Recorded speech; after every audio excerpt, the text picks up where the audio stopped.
அனைவருக்கும் இனிய காலை நேர வணக்கம். நீங்கள் நேரடியாக இணைந்து கொள்வது நியூஸ் ஃபர்ஸ்டின் காலை நேர பிரதான செய்திகளோடு. விரிவான செய்திகளுக்கு செல்லும் முன்னர் முதலில் இன்றைய தலைப்புச் செய்திகள். வடமாகாணத்தில் வாகன பதிவு உள்ள அனைவருக்கும் புகை பரிசோதனை சான்றிதழ்களை பெற்றுக்கொள்ள வேண்டியது கட்டாயமாக்கப்பட்டுள்ளது. இந்த வருடம் இதுவரையான காலப்பகுதியில் 13,900 பேர் டெங்கு காய்ச்சலினால் பீடிக்கப்பட்டுள்ளதாக சுகாதார அமைச்சு தகவல். துருக்கி பிரதமரை பதவி விலக வேண்டும் என வலியுறுத்தி ஆயிரக்கணக்கான ஆர்ப்பாட்டக்காரர்கள் நேற்றிரவும் இஸ்தான்புல்லில் ஆர்ப்பாட்டத்தில். தொடர்பான விரிவான செய்திகள். டிரான்ஸ்பரன்சி இன்டர்நேஷனல் ஸ்ரீலங்கா நிறுவனம் ஏற்பாடு செய்திருந்த பாராளுமன்ற உறுப்பினர்களின் வட்டமேசை மாநாடு நேற்று நடைபெற்றது.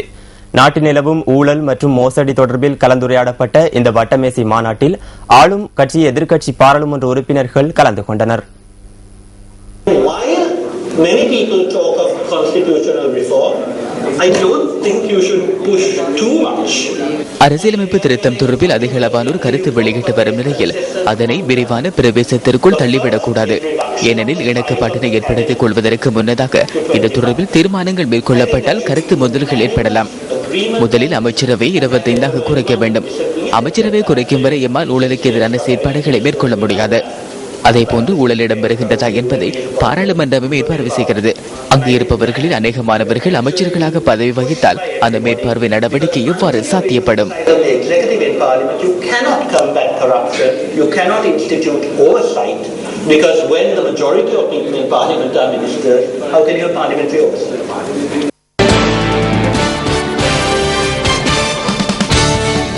ஜூன் மாதம் 1ஆம் திகதியிலிருந்து வடமாகாணத்திலும் புகை பரிசோதனை சான்றிதழ்கள் வழங்கப்படுவதாக மோட்டார் வாகன போக்குவரத்து ஆணையாளர் திணைக்களம் குறிப்பிடுகின்றது.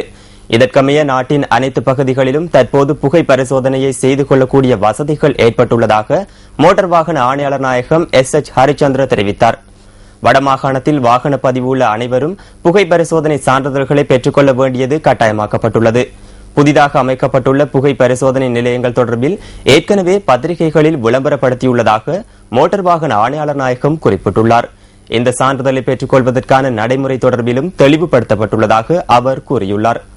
புகை பரிசோதனை நிலையங்கள் நாடளாவிய ரீதியில் அனைத்து பகுதிகளிலும் அமைக்கப்பட்டுள்ளதால் இது தொடர்பில் சிக்கல் ஏற்படுவதற்கான சாத்தியமில்லை என சுட்டிக்காட்டப்பட்டுள்ளது. புகை பரிசோதனை சான்றிதழை சமர்ப்பிக்கும் வாகன உரிமையாளர்களுக்கு மாத்திரமே பதிவுச் சான்றிதழ் வழங்கப்படும் எனவும் அறிவிக்கப்பட்டுள்ளது. இதுவரை வடமாகாணத்தில் புகை பரிசோதனை மேற்கொள்ளப்படாததால் அங்கிருந்து தெற்குக்கு வரும் வாகனங்கள் தொடர்பில் நடவடிக்கை மேற்கொள்ள முடியாமல் போனதாக மோட்டார் வாகன ஆணையாளர் திணைக்களம் சுட்டிக்காட்டியுள்ளது. தற்போது வடமாகாணத்திலும் புகை பரிசோதனை மேற்கொள்ளப்படுவதால் அனைத்து வாகனங்கள் தொடர்பிலும் ஒரே நடைமுறையை பின்பற்ற முடியும் என மோட்டார் வாகன ஆணையாளர் நாயகம் கூறியுள்ளார்.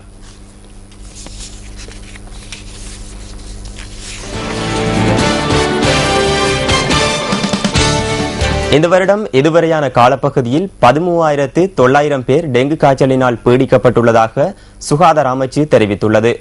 கொழும்பு மாவட்டத்திலேயே அதிகளவு டெங்கு நோயாளர்கள் அடையாளம் காணப்பட்டுள்ளதாக அமைச்சின் தொற்றுநோய் ஒழிப்பு பிரிவின் பணிப்பாளர் டாக்டர் பபா பலிகவடன கூறியுள்ளார். குறிப்பாக கொழும்பு மாநகர சபை பிரதேசத்திலேயே டெங்கு காய்ச்சல் பரவும் அபாயம் அதிகம் உள்ளமை தெரியவந்துள்ளது. இந்த நிலைமையை கருத்தில் கொண்டு நாளை டெங்கு ஒழிப்பு விசேட செயற்திட்டம் ஒன்றை முன்னெடுக்க உத்தேசித்துள்ளதாக டாக்டர் பபா பலிகவடன குறிப்பிட்டுள்ளார். இதற்கமைய பாடசாலைகள் மற்றும் பாடசாலை வளாகங்களில் டெங்கு நுளம்பு பெருகும் இடங்களை கண்டுபிடிப்பதற்கான தேடுதல் முன்னெடுக்கப்படவுள்ளது. பாதுகாப்பு தரப்பினரின் ஒத்துழைப்பும் இதற்காக பெறப்படவுள்ளது. இதனைத் தவிர அரசு நிறுவனங்களிலும் விசேட சோதனை நடவடிக்கைகள் முன்னெடுக்கப்படவுள்ளதாக தொற்றுநோய் ஒழிப்பு பிரிவு அறிவித்துள்ளது. மேலும் வீடுகள் தோறும் சென்று டெங்கு நுளம்பு பெருகும் இடங்களை அழிப்பது தொடர்பில் ஆலோசனைகளை வழங்கவும் சுகாதார அமைச்சு தீர்மானித்துள்ளது.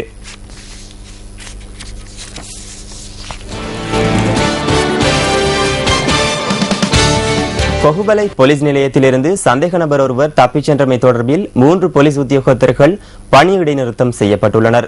கொள்ளை சம்பவங்கள் தொடர்பில் கைது செய்யப்பட்டிருந்த ஒருவரை தப்பிச் சென்றுள்ளார்.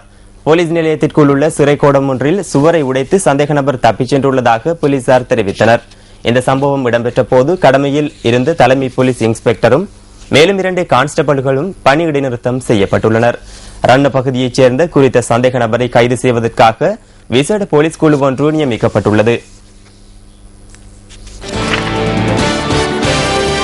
இலங்கை மத்திய வங்கி வெளியிட்ட வெளிநாட்டு நாணயங்களுக்கான விற்பனை மற்றும் கொள்வனவு விலைகளை சுமந்து வரும் பிஸ் ஃபர்ஸ்ட் தொகுப்பு அடுத்து.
அந்த அழகிய காட்சிகளுடன் நியூஸ் ஃபர்ஸ்டின் காலை நேர பிரதான செய்திகள் நிறைவடைகின்றன.